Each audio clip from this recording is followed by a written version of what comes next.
No, in school, they teach you about business, but they don't go as in depth, or it's not up to date to what you have to do to be able to own a business. I literally had only 30 days while working full time to learn and do everything. They help us model the practice that way. So there's not like, oh, you have to do it this way, you have to do it this way, which is the problem that a lot of the chiropractic business coaches are. You have to do it the way they want to.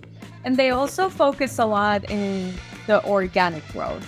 And that was the most important thing for us. How do we balance the plans we have for our future and the opportunities that surprise us? How do we shepherd existing clients towards new and better services while also reassuring them that we have their best interests in mind? And when we're in partnership, how do we both shoulder the burden and support each other while also move towards working in our strengths? My name is Barrett Young, and this is the Art of Succession podcast. My guests today are doctors Tatiana Barrera and Michael Vega, the owners behind Move Forward, a chiropractic clinic in Tampa, Florida.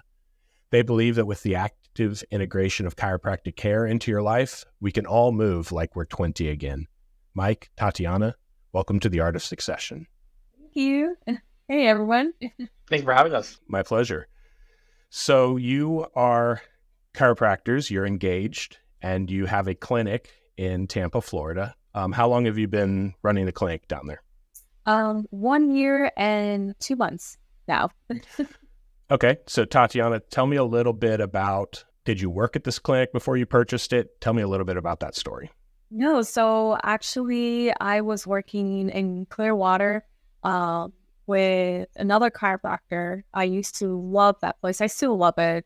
They're amazing people. She was my preceptor, which is like the last clinical portion that we have to do before we graduate. And she ended up hiring me. And I really liked the place, but then one of my friends, he sent me a text about this practice that was being sold super, super cheap. And it was a lot of back and forth, but I only had 24 hours to lock it in. So I was like, oh, just go for it. So yeah, I just took a leap of faith. Okay. So this was just a year ago then that you were working there? Okay. And had you just become a chiropractor, finished your preceptorship, or how far along in your career were you? So I finished my preceptorship in August, and then I believe something like that. And then I got hired in October, and then March 2023, that's when I found out about this practice. So I worked in that other practice for, what's that, like 5-6 months, something like that. Yeah. Okay. So you're coming up on about 2 years now. Yeah. Okay. And Mike, how long have you been in the field? Same exact time. We met in school, so we kind of fell in love in school, and now we're here. So essentially same time frame. A little bit of different story. We did both work with different chiropractors before we opened the practice. I was more north of Tampa, and she was in Clearwater. It was great until it wasn't that great, and we noticed that we could do way more to genuinely help people, and also do the things that we wanted to do care-wise. And when she took the leap of faith, essentially the next month, I was not working at the place that I was working at, took the leap of faith with her. Like, we're just going to make this work. A little bit about just chiropractic care as a practitioner. Is it pretty standard in that industry that you're going to work for somebody for a couple of years and then you're going to open up your own chiropractor shop? You build up a book of business. Is that standard in chiropractic care? It all depends. Yeah, it all depends on the person, the personality. Like, what are your goals? Usually, people do an associateship like after you graduate, and if they get the itch, they open up a practice or they buy a practice. But then there's other students that they either get the financial opportunity, like they have it and they can't open their own practice because it's expensive. Like, you are going to spend a lot of money to be able to open up a practice. So they have that possibility, or they just are lucky enough to receptor with this doctor that is going to retire, and they end up selling the practice. In my case, I never had the mentality that I wanted to own a practice. Like my goal was to just go in, clock in, treat my patients, and then clock out and be at my house and travel and do all the things that I love. So I never thought about owning a practice. On the other hand, Michael, he always had that little itch of owning a practice. But he also wanted to have the experience of, learning the business, because, in school, they teach you about business, but they don't go as in depth, or it's not up to date to what you have to do to be able to own a business. So there's a lot that you have to learn. So being an associateship, it actually helps you a lot to develop that knowledge. Gotcha. Yeah, that's kind of what I was getting at is, did you guys go into chiropractic care knowing someday you would do this, you'd own your own company? It sounds like, Mike, that was kind of your plan. Yeah. Someday out there. I think at first I knew I needed some stability, because obviously at first I don't have the blessing to coming from a very wealthy family. We've always struggled, and we got to the point that we got. Like my mom and dad, they fought to get the stuff that they had right now, right? They sweat it out. So I learned that behavior, that you gotta, work for what you want. Especially my parents, they have their own business and all that stuff. So I kind of grew up with seeing like, okay, you're gonna not be so good at first, but it's gonna slowly scale to where you want it to. And it's just the freedom of taking care of the patients the way you want to. And at first, when I went into my preceptor thing, I told my mentor that I wanted to learn more about the business. Like, I didn't want to learn more about chiropractic or more about rehabilitation. I want to know more about the business. And he was very clear, and he helped me a lot. And actually, thank God that I went that route, because when Tatiana opened, she wasn't so lost. Because I was like, okay, you have to do this, like, check this out, make sure you do that, blah, blah. Because I already knew a good foundation in how to hold the practice whole, at least at the start. So from that part, we were pretty okay. We did go a little bit crazy, but it wasn't that hard, because I had that prior experience with my preceptor and the doctor that I used to work with. Yeah, I mean, that's what I was wondering, is if there is that mentorship that's built alongside, this is how you be a chiropractor, but also this is how you would run a business. Is that in the profession, or is it only when they're within, 5 years of retirement, they start to teach people that? They've got, yeah. So yeah, you can go ahead. I'll take this one. I'll take this one. I'm not bashing any school, right? We're not talking about schools. Teach you how to excel in your profession. That's the goal. Technical field. Yeah, yep. Right. They teach you. We, for lack of better terms, they teach you how not to kill a person. That's essentially in healthcare. Like, this is not what to do. Don't do this, right? So when it comes to the business sides, we do get a general understanding. We do get business classes. We do get strategy classes, laws and regulation. We do get a big chunk. We don't get thrown into the world not doing anything, but it's not to the level of depth that you would want. That's for sure. So we do get some knowledge from the school that I went to, but I know there's schools that they don't talk a lot or not even anything about business. So there's 50-50. But I would say things that I learned from school, from my program that I've applied to the business, I'd say like 25%. The other 75% has been me doing research, podcasts, talking to my CPA, talking to other business owners, like what to do, what not to do. So there's a lot of real world experience that school will never be able to teach.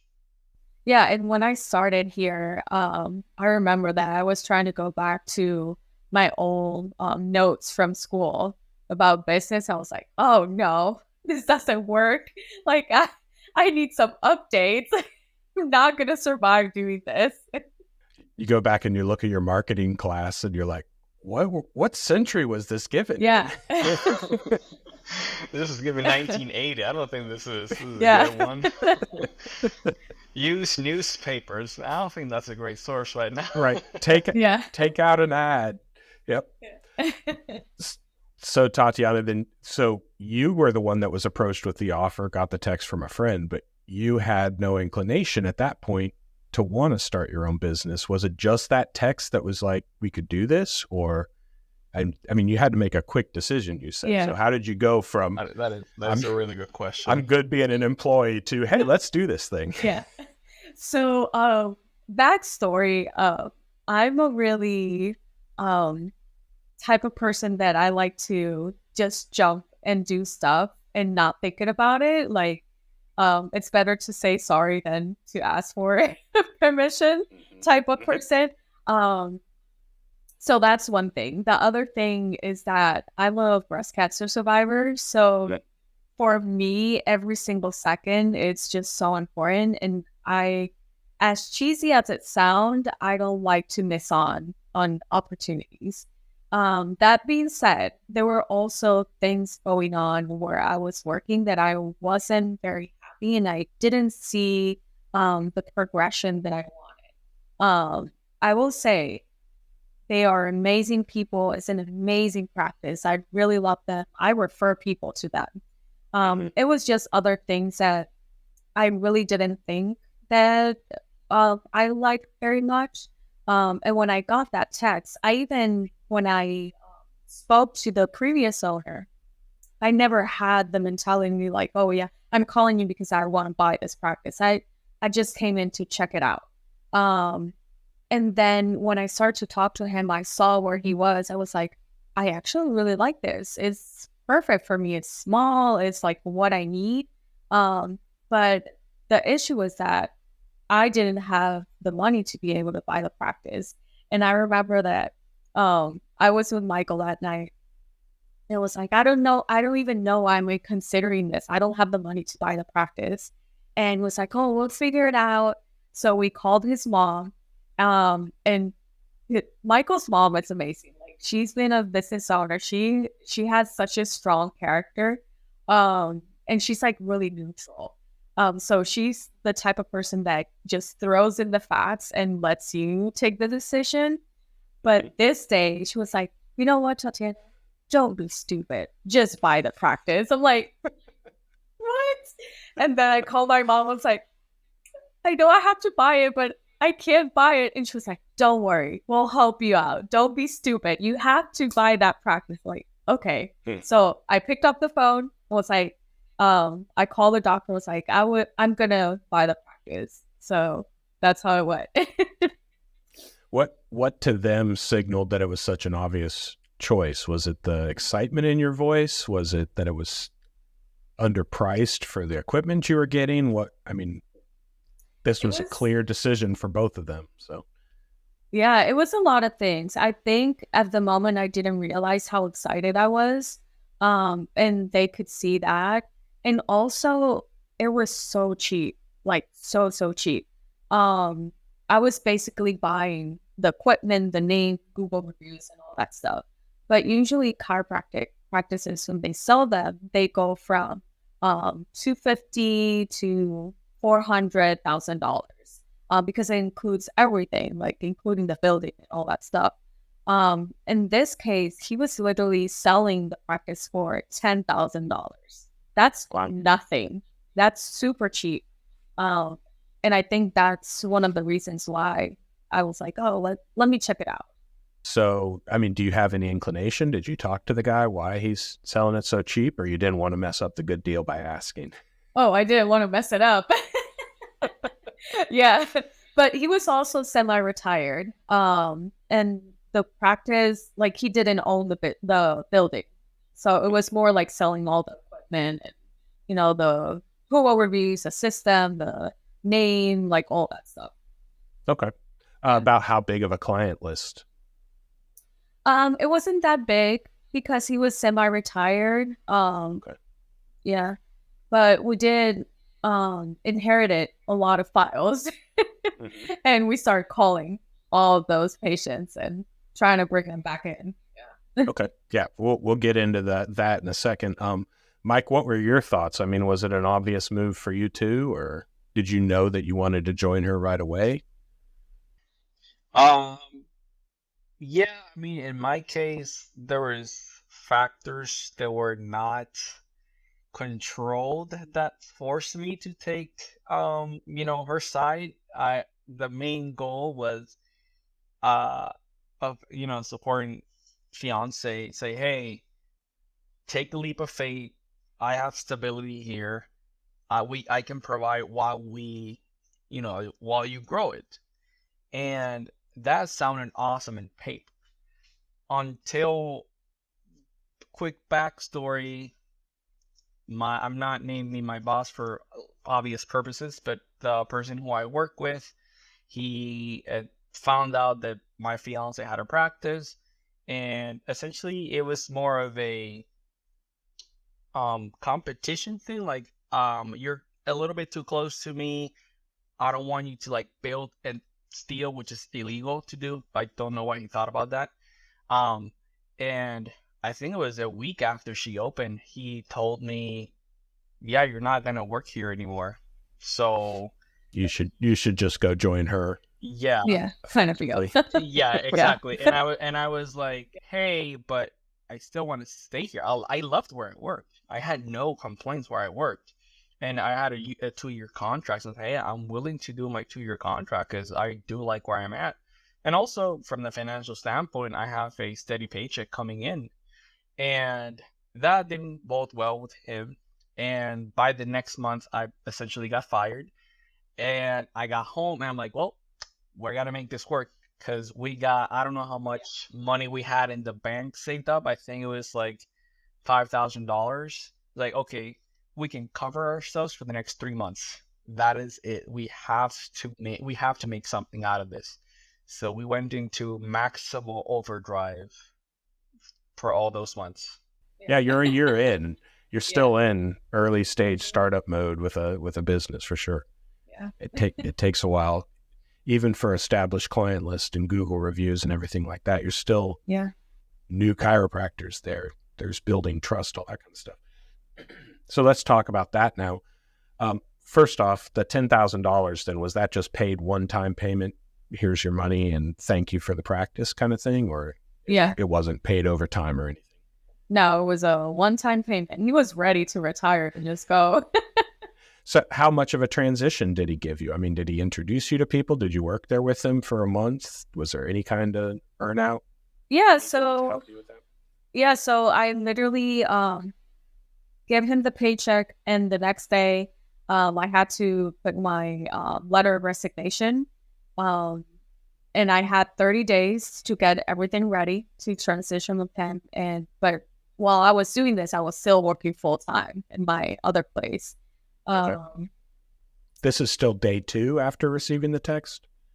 No. So or did it slow down after you said yes, he didn't have to produce the money the next day? So I received the text like a week before I called him. Yeah. A week before I did the payment. So those 30 days, I would come here to the office, and then I think I was coming like twice a week, and he would introduce me to patients and then teach me everything, so we can transition. I was also like getting all the stuff with the bank. I was creating my LLC. I was doing all the legal aspect, but I literally had only 30 days while working full time to learn and do everything. And Mike, you said you guys are working with a CPA. Did you already have a CPA in place through this, or did you immediately go out and find one? We found it was later, like a month after, because I had no idea what I was doing. I was trying to get all the money straight, I didn't get a paycheck for like 2 months because I didn't want to touch anything because I was afraid I was going to do something wrong. And then we met a RCBA that he actually works in our same building. So that was pretty convenient. Gotcha. Okay. Yeah. So how did you know to like open your own LLC and bank accounts and all that stuff? Was this owner advising you on how this would go? Okay. Okay. All right. So you've got about 30 days of on the job training with him and then your last 30 days at your other employer. When you got in there, what did you find? Like my first day, like officially as a... I mean, did you find that you had clients that were in there regularly week after week? Did you find that, how did you announce? How did you go about drumming up new business? Yeah, so he did had a couple of regulars, which that was pretty nice because I wasn't going in, with zero. I think I announced it through social media. And then I printed out flyers and I started to visit like all the businesses around here and just getting my name out there, basically. Yeah. And Mike, did you guys already have the name Move Forward at this time, or is that something you guys came up with afterwards? No, actually, the original name of the practice was called Carewood Village Chiropractic, which essentially is the name of the area that we're in, and chiropractic slant at the end of the title. So at first we said, yeah, we'll keep it. Like it's no issue. And over time we had a little bit of problem because there's another chiropractic practice close by to us that has a very similar name. And we were getting confusion. We were getting confused. We were getting subpoenas from other lawyers calling in for paperwork that were not patients of ours. So patients calling for appointments that were not with us. It was with the other. So a lot of confusion started happening. And I think when we started with Honey Badger, I think it was in December, honestly. This change happened in the span of a month. Like we pick it up quick. We were talking to John actually, and it's like... So for the audience, what is Honey Badger? Oh, yes. So Honey Badger it's gotta be a good plugin because I love Honey Badger. So Honey Badger is a group of coaches, business coaches. They are from different fields of medicine. Most of them are going to be doctor or physical therapists. And they essentially help you and guide you through your business and making sure that your business model is what you want. What kind of trigger us to go with Honey Badger and not with other business coaches is that we kept the practice the way we want to practice, and they help us model the practice that way. So there's not like, oh, you have to do it this way, you have to do it this way, which is the problem that a lot of the chiropractic business coaches are. You have to do it the way they want to, and like that doesn't go with us. So that's Honey Badger for people who want to join. It's awesome. We're never leaving. Yeah. And they also focus a lot in the organic growth, and that was the most important thing for us because we didn't want to go too heavy into like paying for marketing and all that stuff. Yeah, I mean, Honey Badger has a price tag, but like you said, it's not like you get a template and these are the processes. It's not a franchise. You're not now like an approved Honey Badger, chiropractic center or anything like that. But it is very much like, what do you want? What do you want to build? And how do we enable you with the success towards what your vision is? Okay, so carry on from there. So you guys jumped in with Honey Badger within 3 months or so. Yep. So with it, we jump in Honey Badger in October, November-ish, I would say. And by December, we were just out of it with the name. So we need to change the name. We need to do like a reset for New Year's. And we talked to John, a friend in common and our business coach. And he straight up said, hey guys, you guys are early. If you're going to do the change, do it now. Like, don't think about it, just do it. And we were brainstorming, and I still remember the day. it was like yesterday. Tatiana woke. It was on a Sunday. Tatiana woke up out of nowhere, and she says, "I got it." I was like, "Okay, what happened?" Yeah. And it's like, "Move forward." I'm like, "Okay." And he's like, "I checked. There's no one called Move Forward Chiropractic anywhere. There's no one in Sunbiz. There's no one in like Google. Actually, Like, there's no one." yeah. So it's like, okay, just go for it, do it. And right there and then, made the DVA, made everything, made it legal. We changed the name, and we kind of make a unofficial, official inauguration of the new name in March when we moved to a little bigger office in the same building, and we made it with the business association of the area that we're part of. Made a ribbon cutting, and we kind of made the new name. Tatiana, do you think that it was easier changing the name at that point when you're still trying to get to know your brand new clients than had you waited 2 or 3 years down the road? Yeah, I honestly, it went way easier than what I thought. I thought that people were going to be lost, like we were going to have to build things again from the ground. But actually, everyone was so excited about the new name. We did keep our colors, which is yellow. All our branding is yellow, so everyone recognizes it by it. But everyone loved it. They were all like, "Oh, it goes perfectly with the type of practice that you guys are." And also trying to remember Carrollwood Village Chiropractic. It's so long. People would get confused. It was a mouthful. And when I said move forward, everyone was like, "Oh, that's so easy. Move forward." So everyone loved it. It was really well received. And I'm really happy that we actually did it at that time and not when I first bought the practice, because I already had like a recognition in the community and it was more like improving the practice. So it worked really well. Okay, so rather than day one come in and say, I'm buying this practice, it's called Move Forward, there was a benefit there for those couple months where you're treating these customers that are coming in, and that they see that you took a minute to get to know the business, get to know the clients a little bit better, build some rapport there. Yeah. And they saw this more as an improvement on the existing business rather than a new business completely coming in and changing everything. Yeah. Because what happened a lot too is that, especially the established patient, every time they would look us up, like in Google or the website or something, they would never remember the name, and they would just go and look up the name of the doctor. They were like, "I don't remember, what is your name?" And then they would recognize it because of the colors of our brand, not because of the name. So once we switched the name, but we left that branding color, it was perfect. I gotcha. Okay, cool. Other than word of mouth from existing clients, what kind of marketing did you guys do when you hit the ground running? We did a lot of events at gyms, community events, and then we did a lot of networking events. Michael is the one that is in charge of networking. He's excellent at it.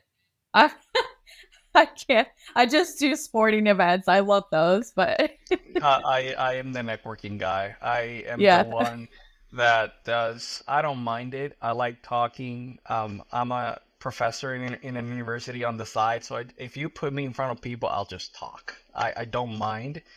Um, it's okay, and that's, I think, I don't know if this is gonna be a question later, but one thing that really set us off is from the start of the business, and we are a couple. We have strengths and we have weaknesses. What are the things that you absolutely don't like to do or are not that good at that I could do, and vice versa. And that's something that we I'd say not at the beginning, but a couple months in, I would say like 4 months in, we were like, okay, I'll handle the networking. If there's a time that you need to do networking, cool. But 95% of the time, I'll do all that behind the scenes and all that stuff. And if you can take care of social media, that will be awesome. Because I'm not a big fan of working with social media. She loves working with social media. So that really helped balance a lot from the relationship standpoint, but also from the business standpoint, because it's not like we're competing. Like, we know our tasks, we'll get it done, and at the end of the day, everything just works out. Okay, so you're both involved in marketing. Other than that, I mean, how did you guys go about finding out your strengths and what part of businesses fell under whose purview? It was trial. Like, you had a little bit of experience just from growing up and stuff like that. Tatiana, you said you had no desire, no inclination towards that. So yeah, just trial and error. Who's better with money? Who's not? Who's better with client issues? Who's better with insurance companies? All that was just trial and error. Yeah, for sure. I did have, like, my mom, she was a salesperson, so she did a lot of marketing and stuff. So I did learn a lot from her, which is funny because now it's like I'm literally doing what you were doing, kind of. But yeah, it was more like we would do certain tasks, and then by certain time after doing that task, we would be like, "Oh, I hate doing this," or "I'm not really good at doing this," and then the other person would be like, "I actually do enjoy doing that." So we would split things like that just by experience. Okay, gotcha. So Mike's out doing community events, getting out in person as much as possible. What kind of stuff are you doing on social media, and how did your existing clients take to that? Do they interact with it at all, or do they not even know what's going on? Yeah, they love it. Okay. Yeah, they actually, it's so funny every time they comment, like, in my stories and stuff like that. They're like, "You're so funny." Okay, so you're doing a lot of short videos then, or what are you doing Yeah, for social media to build your practice? I do a lot of reels. I combine them between, funny things and educational stuff, informational stuff, and I do a lot of stories. Uh, but yeah, it's just trying to get into the trends. Okay. I've just going through your website. I know I've talked to a couple other chiropractors. You guys tend to be more proactive. It looks like from your website with your care. It's better to be not emergency chiropractic, but regular incorporation into your life. Mike, in your question, you just wanted to bring up like the importance of chiropractic care. Talk a little bit about that, getting over new customers who might have something they've heard about chiropractic care, just something that doesn't sit right. You have to correct that. Talk a little bit. Yeah. So, when it comes to chiropractic, for the longest time, and you can ask anyone, they're like, "Oh, what does a chiropractor do?" Oh, they'll pop your neck or pop your back. Like, that's what been called, and it's okay. Like, there's nothing wrong with that. Um, but traditionally, people are not also looking like, "Oh, what is the scope of a chiropractor? What can a like?" People are not searching for that. So, it's our duty as, individuals that practice different specialties and further education to be like, "Hey, like, yeah, I can crack your back, but we can also do strength and conditioning, and we can do rehabilitation, and we can work with your muscles. We can do nutrition. We can do a lot of stuff." And it's a lot of education when it comes to that. And it's very funny because now that I'm very involved with academia and doing a master's in nutrition, so I'm reading research every single day. Like, my day is I will pop and read an article, scientific journal, whatever. So I'm very active in what's changing in health. So when I talk to my patients and I'm like correcting them, like, "Oh, because of this," I'm like, "No, that's not how it happens. This is what the research says." So I educate a lot of my patients. And to this point, one patient told me, and I changed my Instagram, one of my captions. This is, "Oh, you're the no BS chiropractor." Like, okay, I'll take it. That's a It's a brand. brand It's right like, "You're the there. no BS chiropractor." You will straight up tell me facts, and if I'm wrong, you're gonna be like, "Nope, that's not it." But you'll do it in an educational way because you care, and I want people to understand the information and not get hoaxed into like, "Oh, you do this, and it's gonna magically do this." Like, that's not how it works, right? And that's what a lot of social media right now is trending, like, oh, take this, it will do something so miraculous. You're like, that is a little bit suspicious. I don't think that's how it works. But it's getting that idea that, chiropractic can help with a lot of stuff, but it's choosing your right chiropractor. It's the same as choosing your right medical doctor for the right condition. You're not going to go to your cardiologist for a problem with your teeth, right? You're going to go to a dentist. So it's similar to that. It's searching the correct physician for your needs. That will be the better way to put it. Yeah, and something that a lot of people don't realize is that, like medical doctors, chiropractors, we also have different specialties or areas that we focus on. There's, the traditional chiropractor that he's a family chiropractor and he just does the adjustment. There's also sports chiropractor, people that focus more on neurology or pediatrics and stuff like that. Like in our case, like I focus a lot in the active population that wants to keep that. And then Michael focus more on like headaches and migraines and all the nutritional aspect. And when patients come here and they see that, they're like, oh my gosh, so you're going to do more than cracking? Like, yeah, there's more. We do get that a lot. Yeah. So I imagine the clients that came from the practice you purchased were used to the traditional family chiropractor, cracking your back, everything. So you had to introduce them. Well, we're here, but we don't need to wait until you're in pain again, or, we can start to do proactive things. How did that come across to them? Were they mostly receptive to it? Oh, yeah. At first they were like, what? You're going to spend more than 10 minutes with me? Like, you're going to be 30 to 45 minutes, like an hour with me? Like, yeah, we have a lot to do. So at first they were kind of like suspicious about the idea. But once I started to work like manually, doing exercises with them, like literally getting dirty on the floor with them and doing everything with them, they would be like, this is actually working. Like, this is really valuable. And they kept on coming and starting to refer people. And they would be like, I told my friend, you're not the traditional chiropractor. She's gonna dig in. Like, she's gonna do all the manual stuff and she's gonna sweat with you. So yeah, we've had people tell us you're a real doctor. Yeah. So you had to have had a speed bump or something along the line, though, along the way. Did you have any like specific client cases where they're like, no, I miss the old doctor. They did it better. I don't like what you guys are doing here. Any kind of stories like that? One of the patients, he's so funny. He did have a little bit of resistance with it, but I've been kind of warming him up little by little. But even though he had that resistance, from the second day that I treated him, he went like, I don't want anyone else to treat me. I want you to treat me. I don't care. And it's like, okay, but because he travels a lot, it was like, I can find for other practitioners that practice similar to me so you can see him, like, if you need it. And it was like, no, I'll just wait. I'll come back.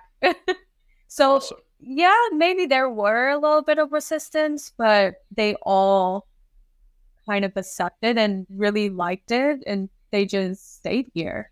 Yeah, a chance to build trust and turn a 6 or a 7 client to a 9 or 10 client just by working with them. Yeah, so. I think the only resistance that we got a little bit was more because the previous doctor, he was insurance-based, and we decided to go towards the cash-based practice.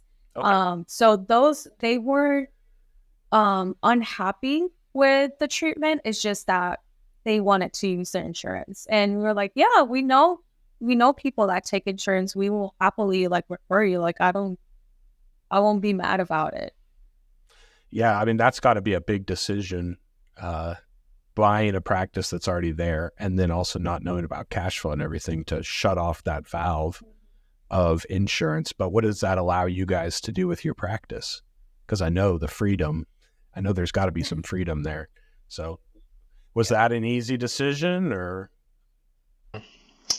There's I think when it came to the decision, the place that Tatiana used to work at, it was they take a lot of insurance, and the place that I worked, it was fully cash. So we had both perspectives already, because we will talk like, hey, but we can do this and we can do that, blah blah. And at the end of the day, it was like, we're just gonna take cash, right? And that gave us the ability to, because, and this is going into like technicalities with insurance plans, but insurance companies, they most of the time will cover the adjustment. They will cover the billing code for the adjustment.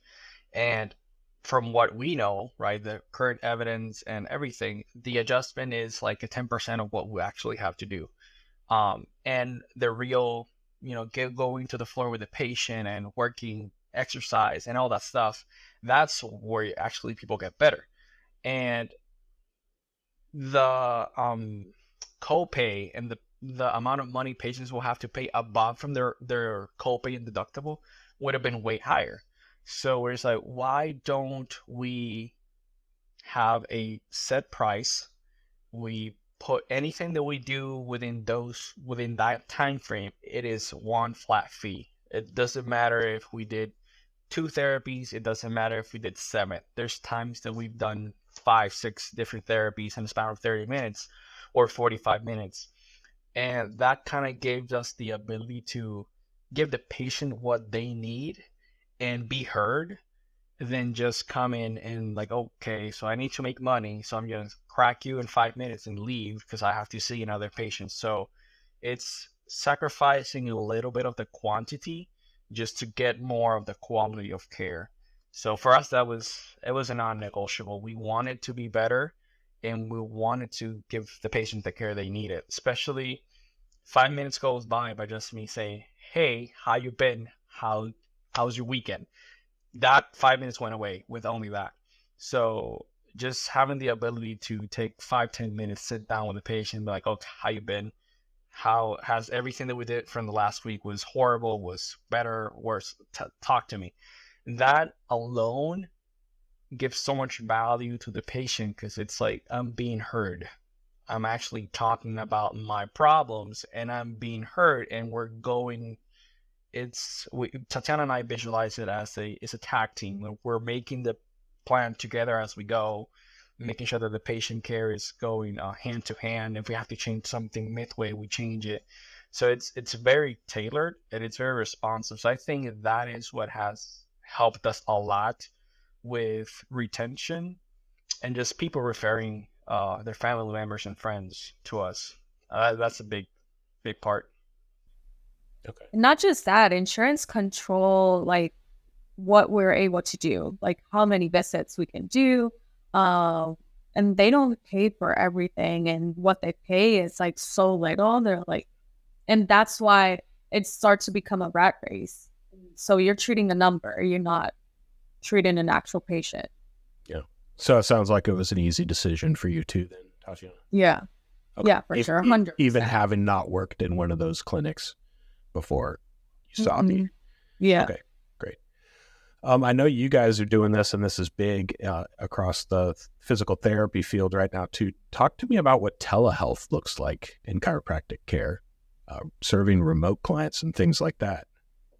That is. We don't have 2 hours, but that is a cool. So I'd say digesting it into lower terms is, like I said before, the adjustment is not everything, and there's way more to do at home that we can coach. We can do a lot of exercises. We can do a lot of meal planning. We can do nutritional changes. We can do supplementation. There's a lot of good treatments that we can do via telehealth that don't revolve us seeing each other. Like, of course, doing the muscle work in person is going to be very beneficial. But if we can give you the opportunity to be like, hey, next visit, we'll do a telehealth. We're just going to do routine exercises and all that. And it just gives the patient a convenience. And for us, it's also a retention, because it's an option. It's there for them to choose. So it's great. It's weird when you hear a chiropractor Gotcha. going remote and doing hybrid. It's like, how you gonna crack me virtually, right? How you Yeah. gonna do that? It's like, okay, we're not doing that. We're not doing that. Yeah. But Yeah. I Yeah. I had to get an eye exam, and it had the opportunity for a remote eye exam. I'm like, how are you going to blow air into my eyes? Yeah. But so Oh, goodness. so what you're saying though is, for you guys, telehealth is more to stay in contact with your in-person clients more frequently. It's not like you guys are taking on clients in other states unless they're willing to travel here once a quarter or something like that. It's just more like constant contact. Here's diet plans. Here's movement exercises you can do. Send in some videos. I'll review stuff like that for your existing clients, or if they're traveling or something like that. Yeah, and it all depends on the presentation, and like especially Michael, he has a lot of patients that have like a nutritional type of plan. He does functional medicine with them. So you don't have to come into the office to talk about like, your lab work or your meal plans or what is your plan. We can do that, through like a meeting like this. There's a lot of patients that they just like to come in and visit us. We're like, fine. But those are one of the cases. The other cases as well is when I have patients that I can trust, that I know they're able to do exercises on their own. I either give them the routine or I just connect with them through a meeting, like a Zoom meeting, and we can go through the exercises together. Or if they're in that stage that I don't need to be present with them to teach them how to move or where to feel or all that stuff, then telehealth is a really good option for them. I gotcha. Okay, cool. So you guys are definitely moving into new areas of practice. I mean, your profession is changing the same way that all the professions are, and finding new ways to adapt. I'm sure that's got to be exciting, and new opportunities to connect and deepen client relationships too. So, Tatiana, you started early saying that you wish there would have been classes that you could have paid better attention to. I am a business major. I'm an accountant. I know that our classes are not the most exciting, especially for somebody who doesn't ever plan on doing accounting. So how can we educate somebody who's not in a business major, not an accounting major? I mean, what would not have turned you off as you were studying to become a chiropractor? Or just more up-to-date stuff? Is that all you were looking for? Yeah, more up to date. I think that the classes should be more interactive and more in real time. For example, I think the only project I was excited for in our business class was the one that we had to create like our deal practice. Like we were looking for like a building that was for sale or a practice that was for sale, or we had to create the rooms and all that stuff. We had to look for what are the laws or the things that we needed to be able to open up a practice. Occupancy look at the licenses, stats. Yeah, Like look at the stats and all that stuff, or the population that is in that area. So that was pretty cool, but we only had that one day. Wow. So I think if we would have had like different cases, or like, oh, today we're going to go to the bank and we're going to do this, or you have to go to the bank and check like, what do you need? Stuff like that, I think would be better, especially like in a profession that we're so hands-on. Like reading a PowerPoint about it, I'm not going to pay attention. Like I need to do it. I need to get my hands on. Michael, what are your thoughts? We get a school day in a bus and just go to like, I don't know, like Bank of America. Like, this is how it goes. Yeah. So literally walk you into a bank and say, this is how to talk to a loan officer. Yeah. Okay. That would be cool though. It will be very educational. Yeah. Mike, how much of that did you pick up with your parents having their own business and stuff? Did you pay any attention to that as a kid? Because I know my kids don't. And then they're To going an to ex, say 20 years from now, my dad never told me any of this stuff. I say to an extent. I think I was kind of I was in my case I was forced, not because of a positive action. My dad passed away when I was 20, so that was I think third year in college, and I was in the business, but I was more like, behind the scenes stuff. I didn't do much. I just helped how I could. But obviously when my dad passed away, he was mom was the president and dad was the vice president. So, and he was he was the networking guy. Mom was the behind the scenes and she would do a lot, like similar to what Tatiana and I do. But my dad was always doing all the networking and everything in the meetings. And so I kind of was pushed into that role because I had to help mom. I have to help mom with the business. I have to help her, be stable. And so early on, I was being a full-time student, but I was also helping with doing federal stuff with mom, meeting with high people in the federal government to work with the stuff that mom worked.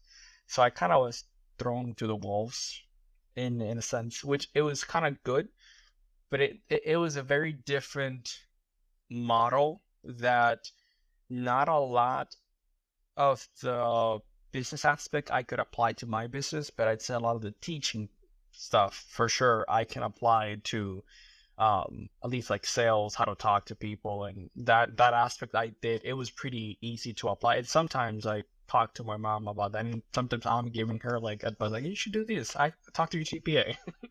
So it's pretty. I'd say that will be the part for me. All right. At the end of our show, I like to do a lightning round with the guests. Was there anything before we jump into the lightning round? Anything you wanted to add, or did I miss anything? Oh no. We talked a lot about a lot of good things, but I will say never say never and pay attention to those little details because you never know what's gonna happen. I had a plan and it was flipped in 24 hours. So yeah. It's Yeah, good. I would say always keep for anyone, not only in the medical field, anyone that's doing a business, it's always going to be a no until you try it. You're always going to fail unless you try it. So it's always good to take the risk. And at the end of the day, if it failed miserably, you're like, hey, I tried it. It completely sucked. I am not doing that again. But you tried it, and that really points you in the right direction, um, pun intended. So you can move forward to whatever you have to do, essentially. Nice plug. All right. All right. So we're going to jump into the lightning round. I've not done this with two guests before, so we'll let Tatiana, you go first, and then Mike answer. Okay. All right. Coffee or tea, and how do you like it? Oh, Oh, dang. Coffee. Black coffee. Okay. Mike? With just half a sugar. Okay. coffee, iced or cold, cold brew. So, but a lot of coffee taste and a little bit of creamer. Pie or cake? Chocolate cake. I would say cake. Yeah, cheesecake. Cheesecake. All right. Oh, dang. That was a good one. What is a common belief among entrepreneurs that you would like to challenge? That you're going to be a millionaire in a month. It's not going to happen. Oh, man. You have to work hard. Yeah. You took it out of Let's see, the overnight success that really takes you 20 years to get there. Yeah, I would say for my part, if you expect that doing a full-time job 9 to 5, it's gonna change when you start your business, that's wrong. You're gonna be working 24/7. It doesn't matter. You're gonna be working day and night. You might get a little break, but not 40 hours a week turns to 24 hours every day. Yeah, the saying, I think it was Barbara Corcoran who says, entrepreneurs are the only ones who will work 7 days a week to avoid working 40 hours or something Oh like yeah, Yeah, I saw that. literally. Yeah. Yeah. That is so true. All right. Favorite holiday and why? Christmas. It's so jolly. I love it. Oh my All right, God. Mike. Halloween because it's dark. I like dark stuff. I like the people dressing up and like the candy and I just like the atmosphere. So it's kind of like Nightmare Before Christmas stuff. All right. I can see opposites attract here. So. Oh yeah. A morning person or night person, and do you have a favorite routine? 100% morning person. I wake up super early to go for runs, and then I just chill, have my breakfast and coffee, and then I just keep on going. And Mike's a night person. I am Oh yeah. a night owl. I could be Yeah. deceased in sleep and I will stay up. My brain functions at night. Yeah. In the morning, don't talk to me. Do you have a routine for nights, Mike? Yeah, I have my routine will always be I have to watch a couple of videos before I go to sleep. Like if I don't do it, I can't sleep. I could be very tired if I don't scroll for like 30 minutes. It's embedded. And you're missing. You also have to go in and play with your friends. I have to play in the PC. You always have to do a game. Check, at least one. Check in with the gaming group. I have to play for at least an hour. Shower, brush my teeth, go and like scroll down and fall asleep. Yeah. So are you scrolling? At that moment, I go like, peace, I'm going to bed. So I can wake up early. Are you scrolling comedy videos or educational videos, YouTube, TikTok? What are you scrolling? Most of the time it's going to be TikTok and just random algorithm. Very, very few times when brain off kind of stuff. Yeah, sometimes it's comedy, sometimes it's whatever. I try not to do any educational stuff when I'm trying to go to sleep because if I find something interesting, I'm going to wake up, go to the computer, and it will be 5 a.m. So, no. Yep. Oh, awesome. What is one thing that if someone were to buy your practice, what's one thing that you would want your successor to remember you for? Just important that positive attitude and just like helping people selflessly. I don't know. I think that's so hard. I think I always. I already know what I want to say. I already have it. I just try to give people happiness. Like I'm super bubbly and outgoing, so I like people feeling that love too. So maybe that, I don't know. Okay, Mike. I would say help people, not help numbers. If you help people the right way and give them the care they need, the success and the income and everything else will go skyrocket. Where are you both finding creativity right now? Any books particular or podcasts or nature, exercise? Oh yeah, for sure. I can't stand still. So I'm always trying new sports or right now I'm getting really into like graphic design. So all the marketing material that I do it myself. So I'm learning a little bit about that. But I think the most is going to be, I'm part of a dragon boating team. So I religiously go every Tuesday and Saturday, and that's my me time. And I absolutely love it because it combines exercise, nature, good time with my teammates. So it's a lot of fun. Okay, excellent. Mike? I would say play video games with the boys. That is the time that I completely get everything. If it's not that, it will be I like to whenever I drive on Mondays and Tuesdays, because Mondays and Tuesdays I teach at the university, so we go in separate cars. So I do like to listen to podcasts, either if it's an educational podcast or what's new audiobooks. I'd say that would be my way of like staying creative. I'm like, oh, didn't thought about it that way. So learning different perspective and not sticking to only like health, but like different areas of to explore, because you can apply anything to pretty much anything. All right. Last question. What do you guys have coming up right now for Move Forward in the next year that's got you really excited? Well, so I actually started last week. Yeah. Last week I started school again. Okay. Because I can't stand still. I'm going for nurse practitioner school. So I'm going to become a family nurse practitioner. That way I can open up my scope of practice and I can do a lot more. And then it's a accelerated program. So I'm going to be able to apply things way before. Yeah. It's a 2.5 year. 2.5 years. It's going to be fun. Yeah. We're going to be adding a lot of services here. Well, Tatiana can't sit still. I can't stay doing something.